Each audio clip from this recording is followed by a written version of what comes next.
తన్నుకొని పడ్డాం, దెబ్బ తగిలింది. ఒకసారి కాళ్ళు చేతులు ఎరగవచ్చు, లేదా హెడ్ ఇంజరీ అవ్వచ్చు. ఏం జరిగినా మన బాడీ వెంటనే దాన్ని హీల్ చేసే పనిలో పడిపోద్ది. కొన్ని దెబ్బలు రోజుల్లో తగ్గిపోతాయి, కొన్ని వారాలు పట్టచ్చు. మన బాడీలో ఉన్న సెల్స్కి వాటికి అవే హీల్ చేసుకునే కెపాసిటీ ఉంటుంది. కొన్ని చచ్చిపోతే కొత్త పుట్టుకొస్తుంటాయి. ఏం జరిగినా మన బాడీ ఆటోమేటిక్గా హీలింగ్లో పడిపోద్ది. అలాగే ఒక్కోసారి మన గుండెకి దెబ్బలు తగులుతాయి, షాటర్ అయిపోతాం.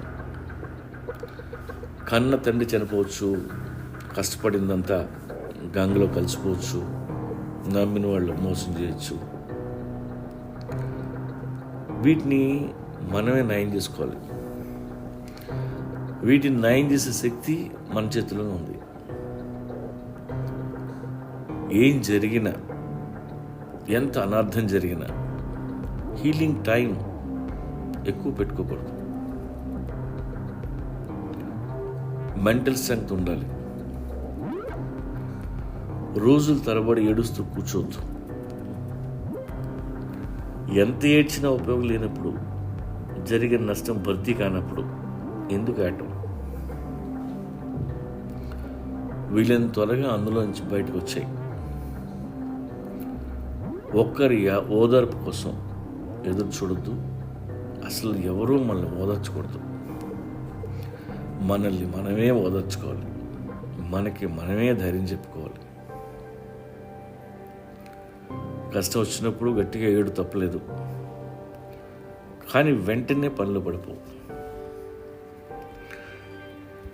లవ్ ఫెయిల్ అయ్యి కొంతమంది దేవదాస్ అయిపోయి సంవత్సరాల తరబడి తాగుతూ సంబరాలు చేసుకుంటుంటారు.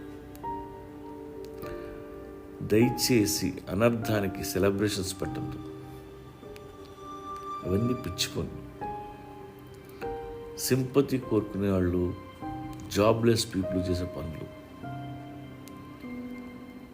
ఎంత ఫెయిల్యూర్ వచ్చినా నెక్స్ట్ ఏం చేయాలో ఆలోచించు.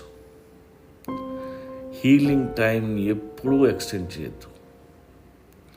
హీలింగ్ టైం ఎంత తక్కువగా ఉంటే అంత మంచిది. అలాగే ఎంత కష్టం వచ్చినా ఎక్కువ స్ట్రెస్ తీసుకోవద్దు. అన్నం తినడం మానద్దు. నీళ్ళు ఎక్కువ తాగు, నిద్రపో. నిద్ర రాకపోతే స్లీపింగ్ పిల్ వేసుకో.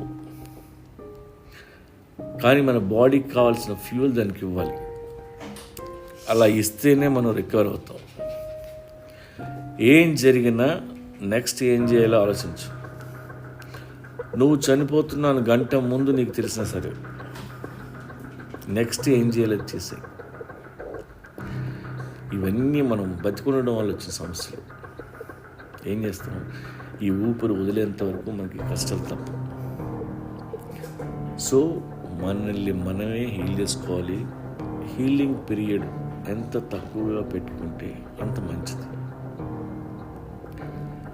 తనని తాను హీల్ చేసుకునేవాడే అందరికంటే గొప్ప.